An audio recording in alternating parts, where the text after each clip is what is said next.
Aurreko bideoan aztertu dugu I berdin A bider X bar bi eratako funtzioak.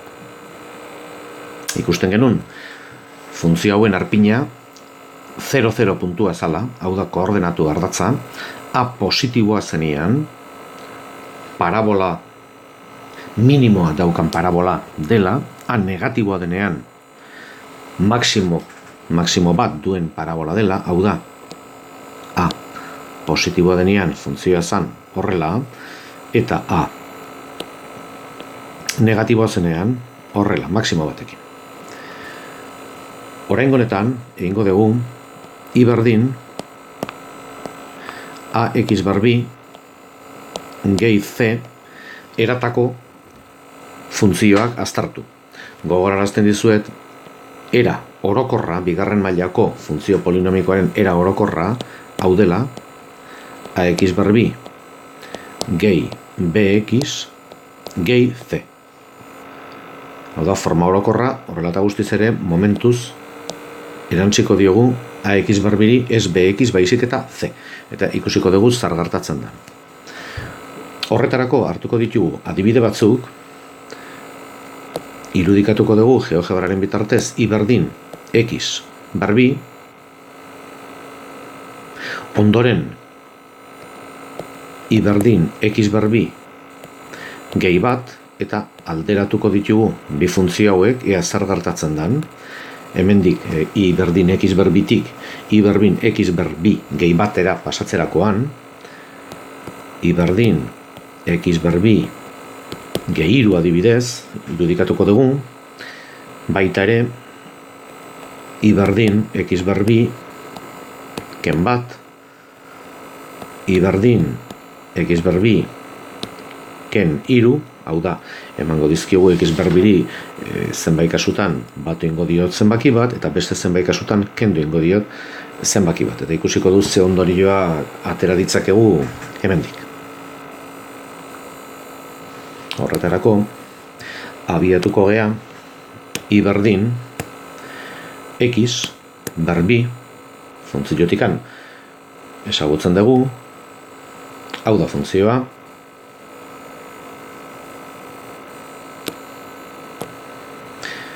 I berdin X bar bi edo I berdin X bar bi bat bider X bar bi, nahi eta esan. Irudikatuko dugu I berdin X bar bi gehi bat. Eta ikus dezagun zer hartatzen den. Hau da funtzioa, urdinez jarriko dut. Gertatu zaiguna da, muitu intzaigula aurreko funtzioa, gora juntzaigu, eta erpina muitu da hain zuzen ere unitate bat. Hau da, I berdin X bar bi tik I berdin X bar bi gehi bat pasatzerakoan, parabola guztia gora juntzaigu, unitate bat. Irudikatzen dugu I berdin X bar bi gehi hiru, eta ja pentsa dezakegu muituko zaigula parabola gorria hiru unitate gora. Ikustazagun,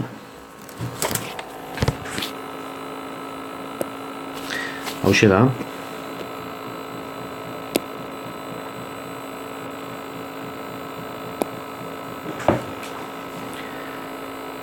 egin dezagun gauza berdina, baino zenbaki negatiboekin, hau da, I berdin, adibidez, X bar bi ken bi,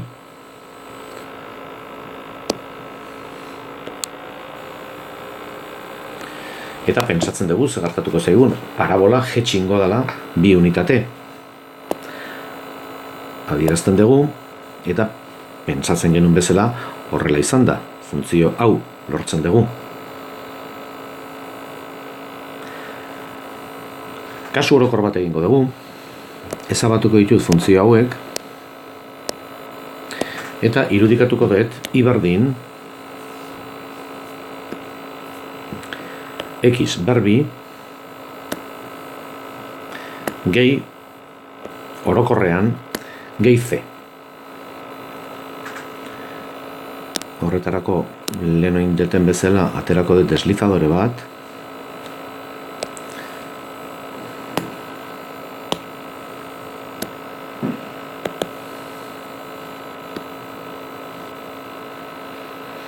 Ikusten duzue,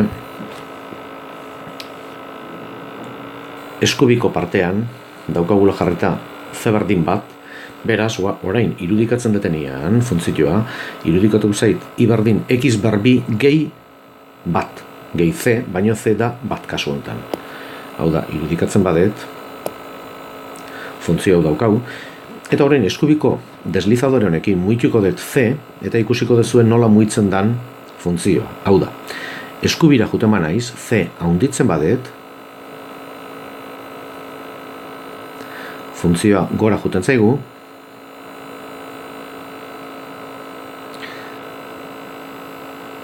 zeren balioa jeisten badet, beraka, hemen gutxi gora bera izango da, I berdin X bar B, ezkarraldean daukazua funtzioa, momentu honetan da, I berdin X bar B ken 1,55, baina gauza importantea da konturatzea, C positiboa egiten denean, funtzioa goraka dijoa forma berdinarekin, eta beraka dijoanian C, funtzioa trasladatu egiten da beraka.